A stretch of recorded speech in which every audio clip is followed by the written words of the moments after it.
All right, welcome everyone to Taboo Topics. So Taboo Topics is a dialogue series meant to facilitate conversation about topics we often avoid having as a society, or that could be smaller in the societal conversation, and we want to prompt that conversation. So really what we're here to do is have a conversation. This program series is sponsored by the Office of Multicultural Services and Programs, the Honors College, Accessibility Resource Center, and the Office of Sustainability. Today, we have a wonderful group of people here to speak with us about all of the various issues and conversation around food justice. So they will have a moment to introduce themselves and talk a little bit about what they do, but I want to go ahead and give an introduction to them and myself.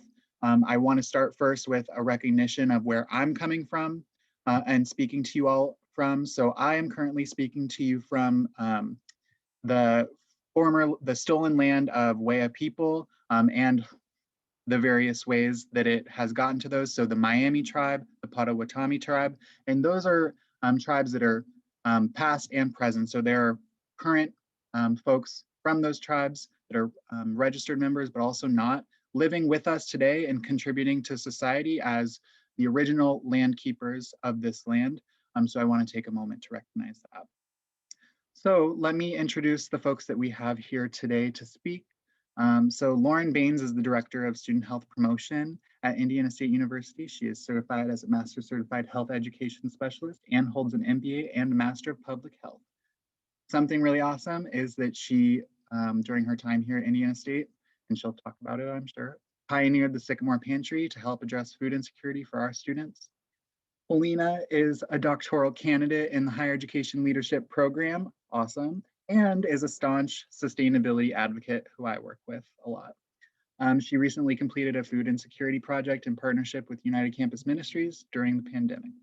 And then finally, we have Reverend Dawn Black from United Campus Ministries. Through her work, she helps run the United Campus Ministries Food Pantry, which serves students from all 4 colleges in Terre Haute. So those are brief introductions and don't even touch on what they are passionate about, what they do, just general headlines. So I want to go ahead and give them all a moment to introduce themselves and to talk a little bit about what food justice means to you.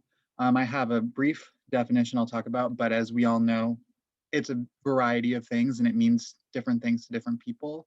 And so I want to give you a moment to talk on what you do and what your perspective is with food justice. So we'll start in the order I introduced to so that it's easy. So Lauren, you are up first. Thank you for being here. Hi, my name is Lauren. As Garrett already mentioned, Director of Student Health Promotion and helped start the Sycamore Pantry here at campus that is located in the rec center on the first floor. Let's see. Food justice to me is from a public, I'm sorry, I don't know, my cat just jumped right. Oh, and this is my cat who wanted at the moment I introduced myself, wants to jump in the background. Very moment. And then she's probably going to want to crawl on the armchair. But food justice to me, from a public health perspective, is basically having universal access to affordable food. Her name is Cassie. Yes, her name is Cassie. Having affordable access, and also food, and also culturally appropriate, right? Um, to food, in a way that is nutritious. I don't want to say healthy, because healthy is different to everyone, but that is nutritious. There shouldn't be any barriers, I guess, is a simple way of putting it, to getting the food that you need to survive.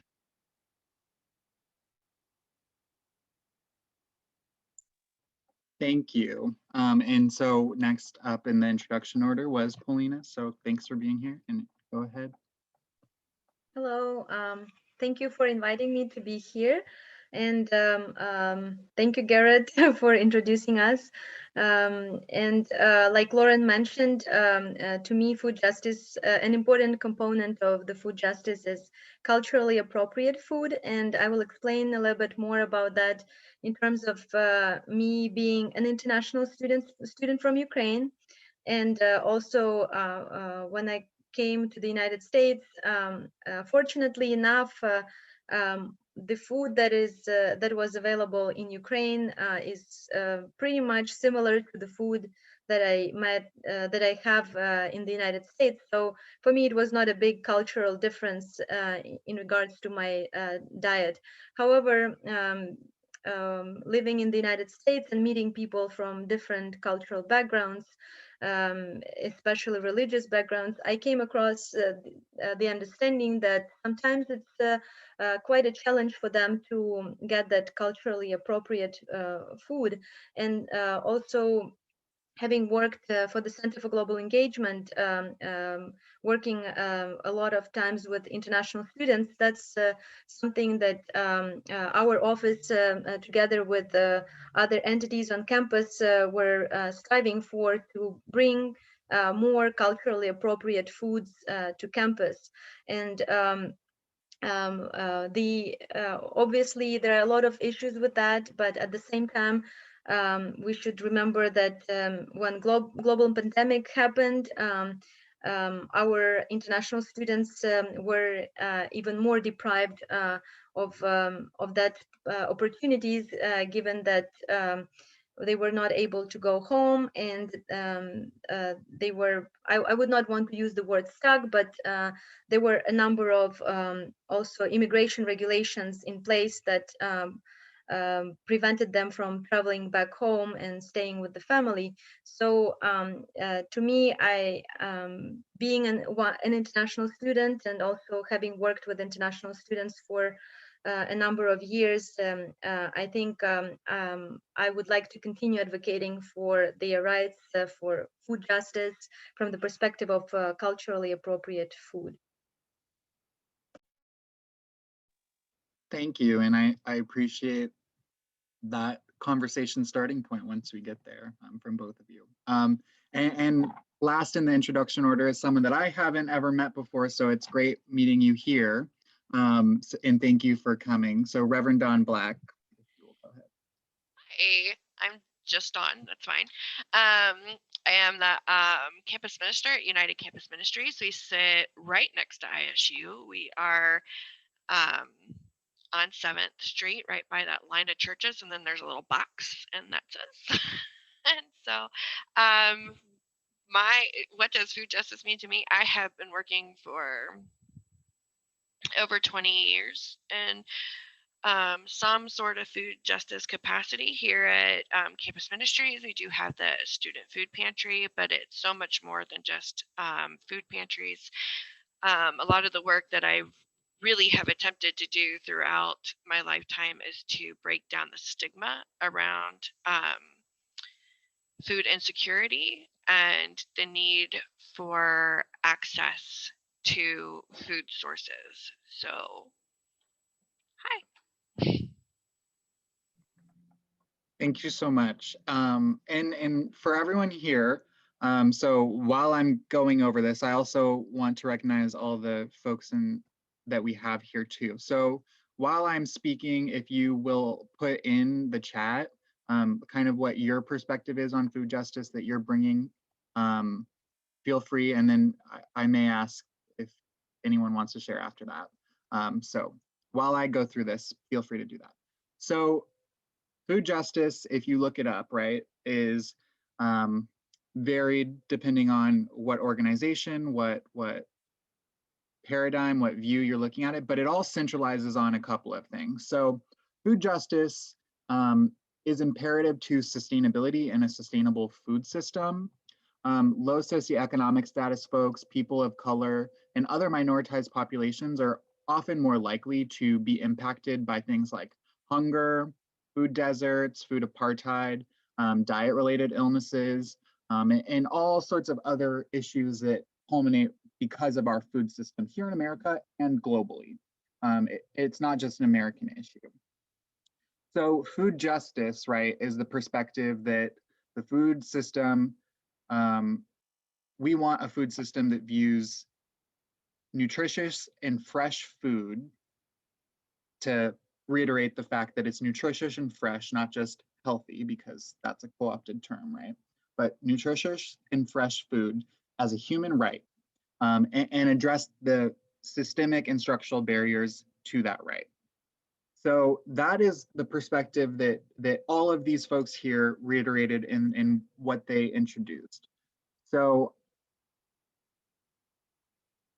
if any of my folks in the audience too wanted to put in their chat what kind of perspective you're bringing and what experience you have with food justice, that would be awesome. But I wanted to maybe open up the conversation for folks about well, let's start off with the jumping point of culturally appropriate food and what that means and what that looks like currently. So how is our food system failing folks? And what would that look like to be culturally appropriate in our food system?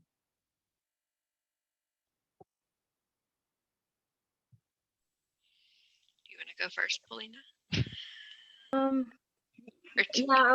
I can go first just to give one example that we've been working on together with SEDEC. So for instance, for a while, we've been advocating that when we had students coming from India, Saudi Arabia, a lot of other countries, the staple food there is rice. And for a while, it has not been represented on campus, and that was a big issue for our students that were staying on campus.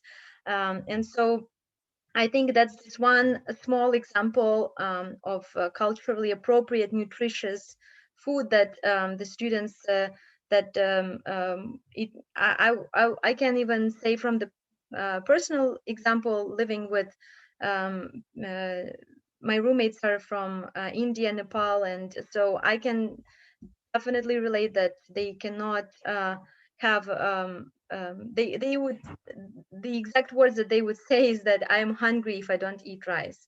So that's something, the food that they grew up with, and that's something that makes them more comfortable. And doing some research on food security or food justice, you can also see how if you don't get the food that you're familiar with or that you really like, it impacts your mood, it impacts your mental state. And that's why a lot of times a lot of studies that cover working with international students mention that that having that culturally appropriate food available for students is really important. Yes. Yes. And I put that place there for Polina to kind of start off the conversation because I leaned to her that she started off the conversation with me as well with the student food pantry. And this kind of happened over the summer. We were always very cognitive of what we were serving when we were able to serve hot meals on Wednesdays and things, and making sure we had food available to all all the different palettes and different things. But when it came to the food pantry, we were kind of stuck in the traditional kind of American food pantry system, where most of the things that are given to a food pantry are things people don't want out of their cabinets. And so we weren't getting a wide variety. And we had the most fascinating conversation that changed my mind on how our food pantry was going to move forward.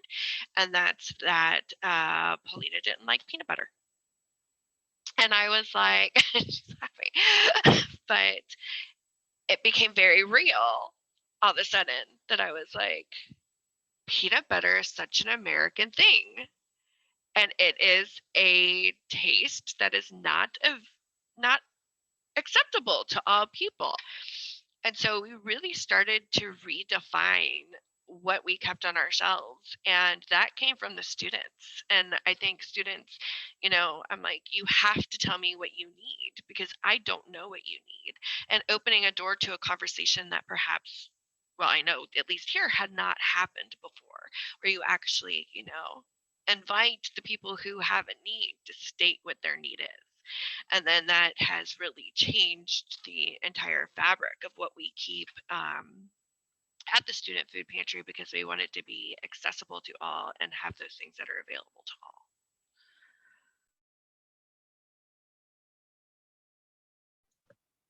I totally agree with donate, and Reverend Dawn and I have talked about this. Oh my gosh, it's been since the summer since I saw you. How are you doing? We'll catch up afterwards. Hanging in there. Reverend Dawn and I did a food drive during the pandemic this summer, so that's how I've connected and agree regarding culturally appropriate foods. One of the things from that I had to learn, so I will say that life is a journey, and I am not perfect. One of the things that I would like to share is a story regarding my discipline, and then also regarding culturally appropriate food. So when I was creating the pantry, coming from a public health background, I wanted to be nutritious, right? So tons of lentils, split peas, I'm also a vegetarian. Chickpeas, beans, all of those things that are like super nutritious, but then also convenient, right? Stats, recipe cards for those things. I'm thinking in my head, this is going to be perfect, right? This is going to be the best nutritious, food pantry that there ever was. And there was an organization that actually donated to the pantry, and I had a representative for that organization come with me to Catholic Charities, where we get a lot of our food. And during our visit to Catholic Charities, there were, and I laugh about this, there were chips available, right? Like these big things of chips, and ramen. And this is before the food pantry opened, so this is before we actually had chips. Sorry, my phone is not on. I don't know if you heard it. Put it on mute. Okay, phone is on mute. So, I'm like, do we have to? Like, can we just get the peas, the lentils, the beans, the chickpea, like what I would deem as like very like nutritious foods. And they were like, no, we want some chips. We came back, the chips were gone in like 2 seconds. Like they didn't even make it. We were bringing in the donation, and then, we had some students who were coming into visiting the pantry. They were like, oh, you just got chips. Can we have some? And I was like, sure. Meanwhile, if you ever need some lentils or split peas, we have some in massive amount of overstock, because that's just not what the students wanted. So I share that story regarding, creating a balance, right? To make sure it's culturally appropriate, but then also nutritious as well. Which can also go, but then that can also go into a whole thing regarding when we talk about food insecurity and food deserts, and then low SES regarding what's available, right? So soda taxes and high caloric foods that lack very nutritious, because then in low income areas. So that there can be a whole soliloquy and essay on that. But it's important to make sure that you have food that students will want to eat, basically. Yeah, so, and I want to go into it, but I also want to say too, for everyone, like culturally appropriate, also relevant to the people that were here before us. So like if you think about indigenous foodways, so like, I mean, the easy one is to think about corn and how like that has been colonized and is no longer the various amount of strains that were here before the corn that we all think and know of. So also being cognizant of like what seeds are indigenous to this land and are appropriate to like here in Terre Haute, Indiana, like what would the folks here have eaten? Like that is important to recognize too when we're talking about the food system and how it's been taken over. But I want to go into this idea, and it sort of relates to what you were talking about, Lauren, and what Ashley said in the chat. So appreciate you, Ashley. Of this idea of a balance between like the nutritious food and maybe what we all want to do by also providing food that will be beneficial for people. And so like, can you all talk about that balance of what balancing a nutritious food catalog with the need to also create education and outreach around what is beneficial food versus things maybe like chips. And you can take that any way that you want that question to be as well. Yeah, like welcome to my job. With lots of different subject areas, is creating that balance, right? Wellness, public health, all of that. I usually try to so I don't like the word healthy. I think I am biased in not liking the word healthy. I do try to say more nutritious, and that's because I come from I had a coworker who was a dietitian that I worked with for a few years, and she's taught me a lot regarding mindful eating. And then also eating, like what does it mean to be healthy, you know, or what does it mean to be nutritious? So for example, we can take like a pizza, right? When people say pizza is unhealthy, I mean, how is it unhealthy? You know, like it's providing you with carbs, right? When you look at the My Plate, you need carbs, protein, you know, fruits and vegetables. Like you need all of it in order to sustain.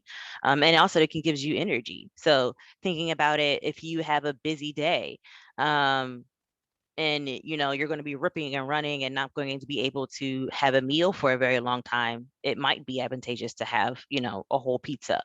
um so you try to think about those things in terms of it, the balance too, and sharing that information and sharing that knowledge, right? Saying that there is no food that is healthy or versus unhealthy, right? It's very similar to what I say regarding STIs, like good versus, like people say, oh, I'm clean. So then if someone, what does that mean? That means that the opposite of clean is dirty. So someone's dirty with an STI. Do you know how many people are walking around with STIs? And then especially on a college campus. Anyway, let's hope it decreased because of the pandemic.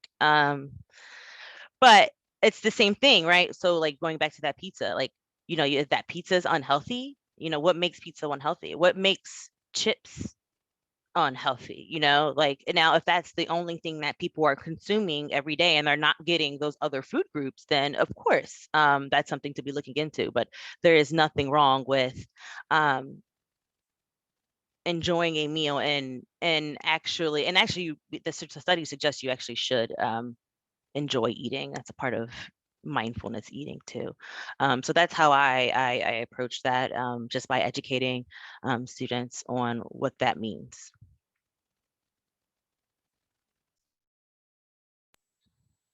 Yeah, it's quite a balance or dancing act really that you're trying to like make happen, because you have this responsibility and something like, and what we're doing here with the student food pantry, there's a responsibility to have those nutritious items, and you have hope that students will choose the nutritious option, but that's their choice. So, and if all you have necessarily are nutritious things, or people are going to come back who are really in need. And so you put it out there and you give people the option for what's available. I will say chips go the fastest here as well. And so do Pop-Tarts. And there's a balance also, because folks are in college and you need some comfort food, and we're in a pandemic. and that just all adds up. And so, but there has to be, you have to have the variety of things that are available. And you also have to have the variety of things that are available within the confines of your budget. Like our budget is slim and we function off of grants. And so we are always trying to get more money to come in. Because I know I personally prefer to purchase items at the discounted rates than things that we can get them at and have the foods that students are actually requesting and want access to versus just necessarily like we did a massive food drive in the summer. We got all kinds of things, but we also got all kinds of things that weren't necessarily needed. And so you're always kind of juggling all these little things to try to find the solutions that are out there and trying.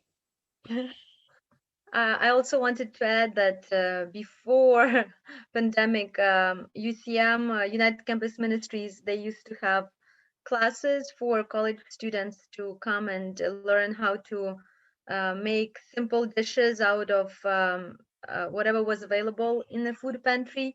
And I think given that a lot of times we have mostly undergraduate students that come to a food pantry, I think it was a great information for them to see that it doesn't have to be really hard to cook your own meal, and you don't necessarily need to go and spend money outside eating out and so on and so forth. So I think like that was also a good way of showing students that they can be in charge of their own food as well.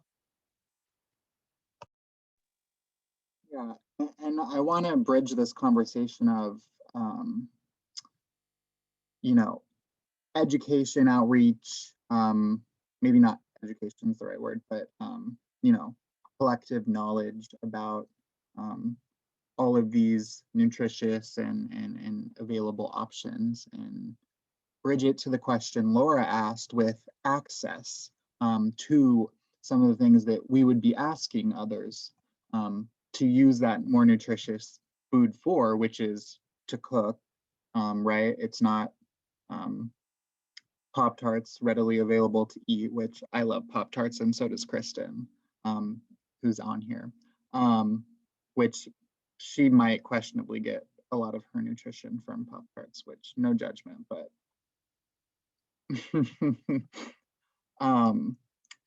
and Bridget to ask, like, what are the conversations that need to happen around you know, the outreach and the collective knowledge with the food and food justice, but also the access to appliances and the ability to cook that food. Like what does that look like for you all in your work, but also in society writ large? I think it's a question that we're always asking, because even if you have canned goods in your food pantry and you think like we have green beans and corn and we have all these things and stuff, but it doesn't mean that someone has a can opener. And so, I mean, some things are pop tops now and things, so that makes stuff a little easier. But outside even of the college realm, when you're looking at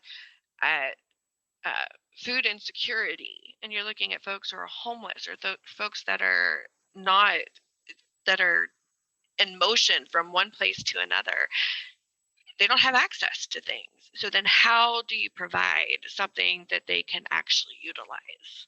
And a lot of times we think as humans, we just want to give to these things and serve others and be there for others, but can they use what you're giving? And so you do have to constantly be thinking about that whole process.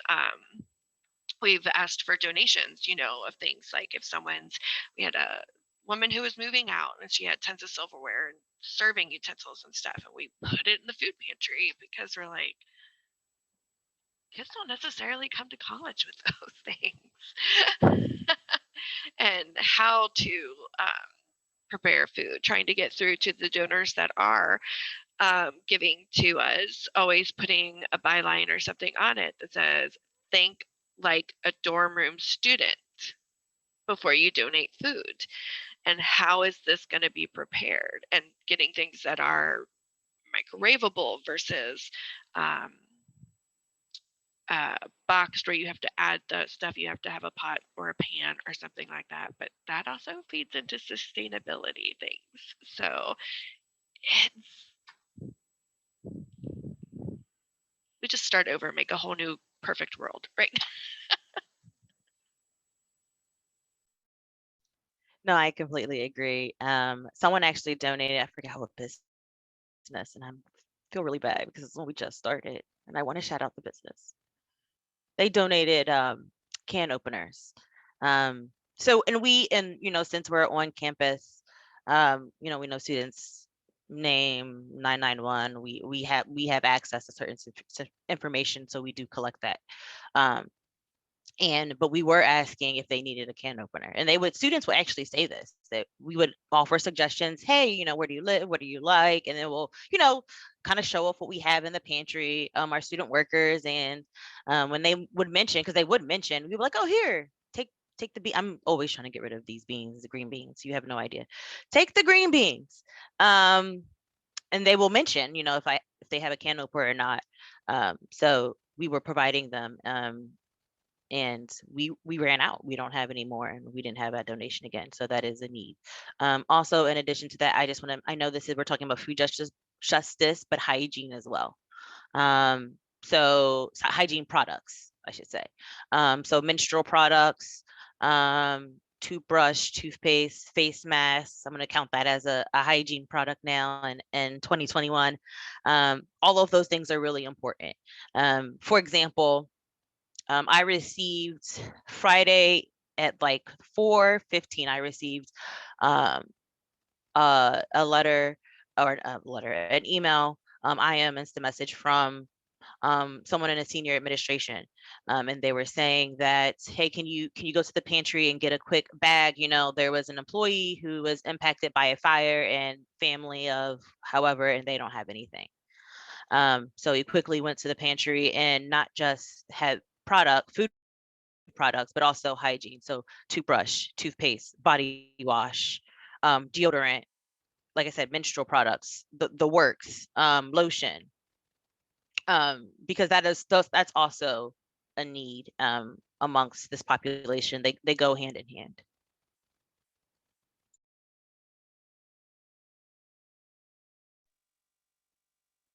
So I want to also offer up the opportunity for anyone else on here, if you have any thoughts so far about what we've been talking about. Feel free to unmute yourself now, or while we're going, raise your hand. I'll give you all a second if you want to.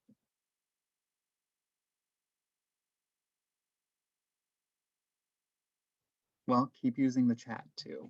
And I so appreciate this conversation too, because it illuminates what needs are currently with services and resources that are providing for people who do need. And maybe I want to pivot this second half of our time to the conversation about the system that has created this need, purposefully in some ways and accidentally in some ways, being generous. So maybe an easy way to talk about it is to open up about food deserts and food apartheid. And so we can talk locally or we can talk globally, take it either way you want, but I guess vaguely and generally for all of you, what do you all see with the food system in terms of food deserts and food apartheid, and how that contributes to our growing need to provide these services and resources? I know Laura mentioned lack of transportation, which is definitely a huge barrier to access. But I do have a question. Ashley, did you do the Terre Haute food desert report. I believe I got a copy. I don't know, Gary, did you? I don't know if I should have said this, but I did receive a copy of it and it was really well done. So I'm actually really curious to hear your perspective on this question. Sorry, not to put you on the spot. Yeah, I was actually just looking to see if I can pull it up the map that I made because it's been a while since I've visited it. Let's see. It's loading, so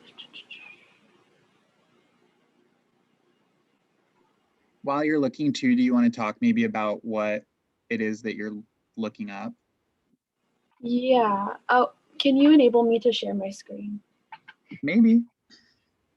So I was in a class for GIS, which is like geographic information systems and making maps and things like that. And I was interested in looking at food deserts, and I didn't really know a whole lot about it, just like a vague definition. So share.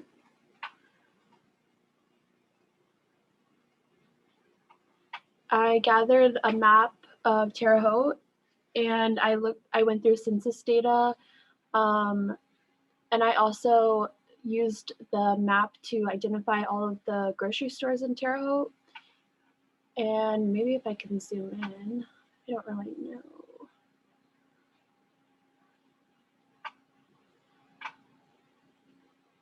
I don't know why it's being really weird.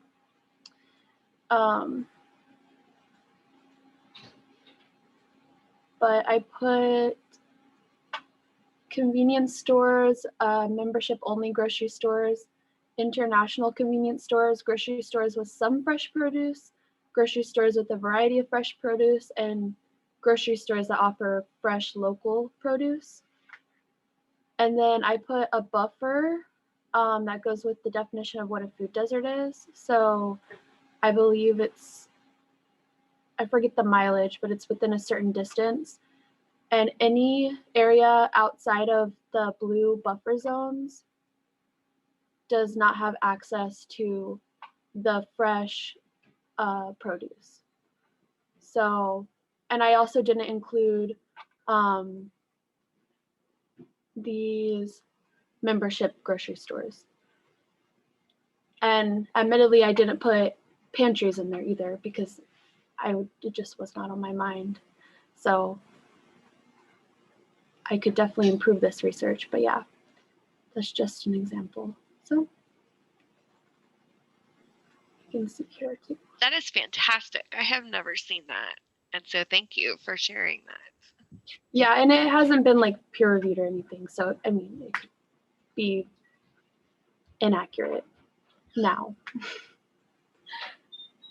But I just think it's amazing that that's what our students are thinking about this and taking that next step. So thank you so much for sharing that with everyone. I appreciate it. I think it is amazing, yeah, especially given that for a lot of people, it's just hard to imagine that food deserts can exist within places like Terre Haute, in terms of that it's a city of a decent size, like 60,000 people, and that that's something that we are facing. And I would say from the perspective that when I moved to the United States, and I predominantly lived in smaller communities, even smaller than Terre Haute. And that's something that I also came across, that if you don't have a car, or if public transportation is not well developed, you cannot really go to a grocery store that easily, as compared to where I lived in Ukraine, and my grocery store was downstairs. So it just took me 5 minutes literally just to go downstairs and get whatever I wanted. And again, another thing that I noticed, and maybe Ashley, that's something that you also came across in your research, is that a lot of times, yeah, we see like Dollar General stores. There, I would say that there is a decent amount Dollar Generals and what is that, other stores. But what I see when I go there is that I would use probably the term not healthy food, or I would even use the word junk food, because I think it's lower quality food. So here we are facing that, given that people do not have means to travel to a grocery store, they are pretty much doomed to go to this store that is convenient location for them, and then just select the food that is there. And in a lot of cases, it is cheaper food that is high, like low nutritional value. But so then I think we're facing a lot of other issues with people's health, and sometimes it's just the reality that they have to face. Yeah. Yeah, and it definitely targets people who have who don't have access to transportation, who don't have access to get to those places. And so once upon a time, way back when, and I'm older than all of you, I'm sure, there used to be neighborhood grocery stores. So every neighborhood had your local neighborhood grocer. And as time went on, they started getting these bigger, larger locations where they could carry more things, but yet there was still your local grocer. And so you could go to the bigger stores, like Independent Grocers Alliance, like IGAs and things like that. And in my lifetime, I've seen them move from where all of the local grocers are decimated. They're not around anymore because all the groceries have moved into these big box stores, which are often not located in accessible areas and not along lines of bus lines and things like that you can get to easily, which created this dynamic for people who are low income and like on food stamps. Prior to ministry life, I worked in that field. So food access and food stamps. So you have places that were allotted or allowed permission to utilize that service. Well, that service changed. The FDA changed that to you had to carry a produce department in order to accept food stamps, which caused a problem because you still have accessibility issues. You still have folks that can't get someplace. And then the solution for those companies, because things like Dollar General and stuff, they can purchase those foods that they carry in their stores in bulk at great low discounts, and the profit margin is huge where it's not as huge on a produce department. So the solution there came that now when you go into places like that, they'll have sometimes a little stand with some bananas and apples and things on it, which having that gave them permission to continue to accept the food stamps. So even the legislative attempts to try to fix what has been developed by regulation and things has fallen short. Also with those little locations. Lauren's like, yes. I have nothing to add. There's actually more because they actually do. So it's actually not purposefully done, but they do those Dollar General stores actually do target low income neighborhoods. Like that's a fact. And it's also unfortunate too, because conversely, right, you think about complex issues like this, because while they target and provide, like I said, shelf stable packaged foods, you have grocery stores that actually avoid low income neighborhoods. So the complete opposite happens for grocery stores.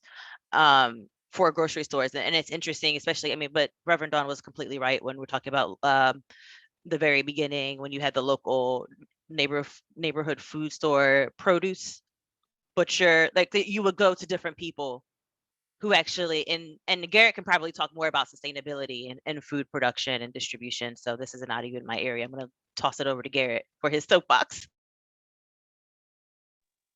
Yeah, so it's really no surprise that, I mean, in a capitalist society, right, like that's the underlying, one of the underlying systems that has promoted food deserts and food apartheid, especially in communities like Terre Haute, right? Ashley said in the chat, like everyone here basically lives less or more than a mile away from a grocery store with fresh produce.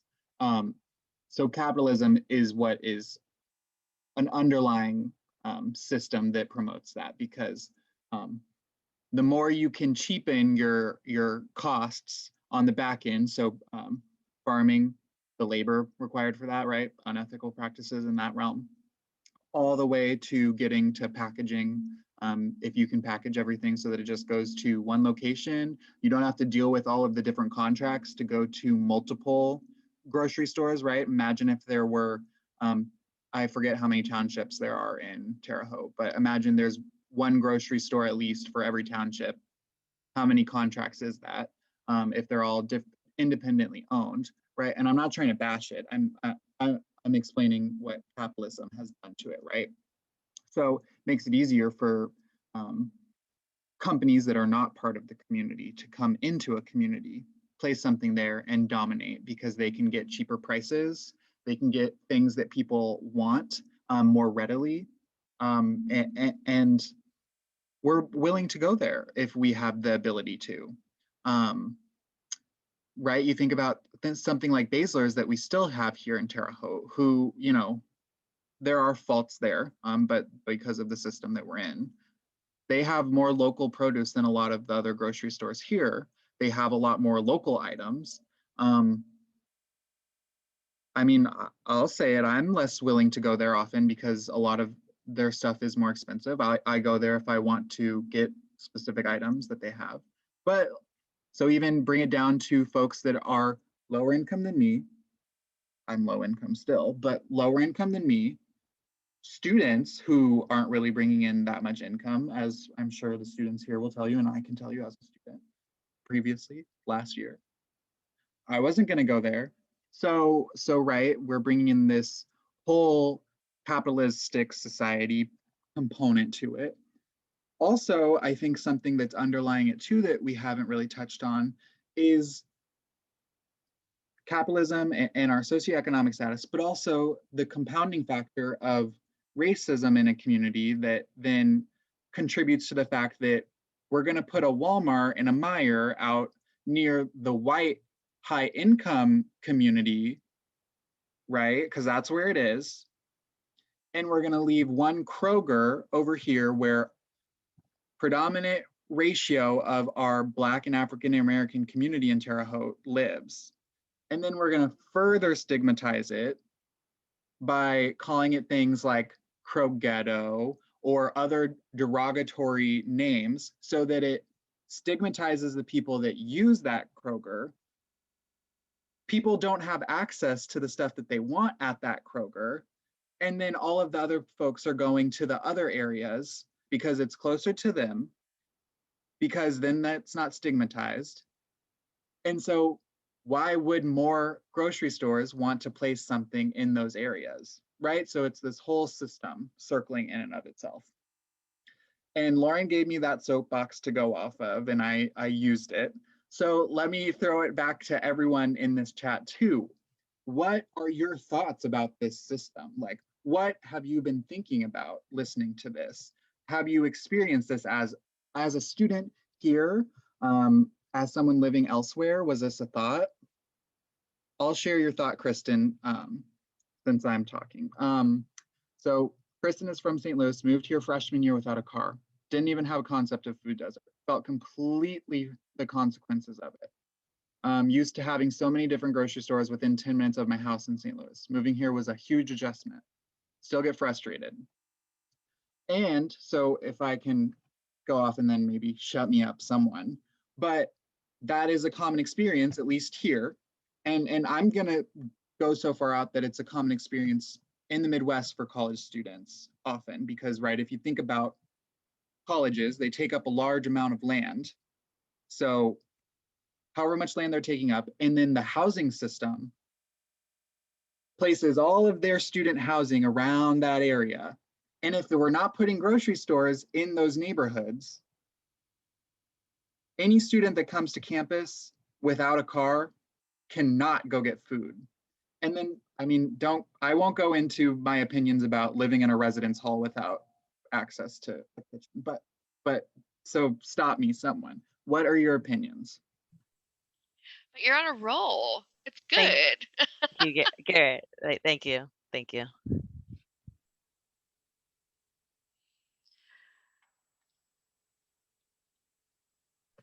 I mean, all I can say is it is really sad because, you know, I am a graduate student and I've been a graduate student for a while, and knowing how students have to face, whether you are an undergraduate student or a graduate student, um, uh, you are still facing a lot of stress in your life, due to school, due to figuring out your personal life, expenses, all that stuff. So I think food is very important, or like having produce that you really like and you really want is very important, because it does affect your mental health. So if you do not have that and you have to compromise with a lot of things, I think from the perspective of mental health and your physical health, I know that for sure that that's why we have so many health issues among college students, and not only. And I think it's kind of this vicious circle that it's really hard to break, because the system is already in place. And for instance, for me, when I moved to Terre Haute, and I found out that there is a farmers market, and when they used to have it really close to campus, for sure, whether I had money or I didn't have money, I would still go there every Saturday during summer, and I would buy produce from there. And I even made a decision that no matter how expensive the meat there is, or eggs, I will still go. But then when they moved it close to Basler's, I mean, even if I want to walk there, I think it's quite a far walk to do. And now, yes, I have roommates with the car, so I can afford that. At the same time, I know that, yeah, if you live on campus and you don't have a car, so all you're facing is that you have to go to local, well, not local, but campus facilities, and yeah. But so I would just say from the personal experience, yeah, it's a vicious circle. Yeah. Yeah, thank you. And I would like to end our 6 minutes. I have a little bit of an end that I would like to do, but I want for our guests too. What can the folks here, including myself, do, one, to help your work, but two, in your opinion, to help advance and advocate for food justice within our communities? I'd say one of the biggest things that needs to be done, especially this season. I mean, we're on Zoom, we're not in person. So this whole COVID experience that we're in, we have a whole lot of students that are fully unaware and not a lot of really tangible ways of getting the word out that UCM has a food pantry and the Sycamore food pantry. And so that's one of the things from like remove the stigma, because people think like if they're using a food pantry, something they're inadequate or some way or something. No, it is literally what we're here for. We are literally here to hold and build up students, because if you're not fed, you can't learn. And so just really spreading the word, getting the word out there and said, hey, do you know this exists? Hey, let's go look at it together. Once you we used to have classes come and do tours and things, but they can't do tours right now and stuff. So usually students would come and do the tour. They'd get an option to go into the food pantry. No one would take anything, but they would all filter in later over the next couple of days. So yeah, just that's the best thing to support us, is to just share the knowledge with students that we are here and that we're here to support them. I echo those sentiments. I would say also, why UCM was so helpful this time with the food pantry for, like, again, for mostly international students. I would say that when pandemic happened, obviously campus was closed, and I know that Lauren was not able to totally man the food pantry on her own. So that's when, university with CGE and Sodexo. I think that was a great way to build partnership with a local organization like UCM that is comprised of people from the community as well. That they, by building up these union, we were able to still help students without endangering the staff or putting into danger our students, because I think when situations like pandemic happens, we need to figure out ways how we can all come together and work on ways to figure out solutions to the problems. Thank you. That is the perfect closing for our conversation. And first, thank you all for joining us. But second, thank you all for the contributions and the work that you all are doing. Because like you all said, it's really important to what we are trying to address and the inequities in our society. So thank you all for attending. Thank you for everyone that came and contributed to the conversation and enjoyed this. Taboo Topics, like I said, is a series. So our next one is the end of March. And if I was really good at promoting, which I'm not, I would have it readily pulled up, but I'll say the topic while I'm doing that, is about accessibility and the language we use around accessibility. And that is on March 30th. So be on the lookout for more information about that, but it will be a really great conversation, just like this. And then sort of related to our conversation and self-promotion for my office is if you or any students you know are here during the summer, we have the Bluestem internship program, which is intended to deconstruct the barrier for minoritized identity or people with minoritized identities and others to get involved at the ISU Community Garden, grow your own produce, and to donate that produce to folks in need to exactly address this issue that we're talking about. So that information is on our website, the sustainability website, the sustainability social media, and our partners. So contact me if you want any more information about that. But in terms of contact information, you now know these lovely folks too. So if you need to access their resources or know of anyone that could use their resources, feel free to look at their information and contact them. They will help you out. Awesome. Well, thank you all for joining us for this hour. I will talk to you all soon. Thanks, Garrett. Hey, Garrett, can I ask you real quick? What is the ghetto Kroger?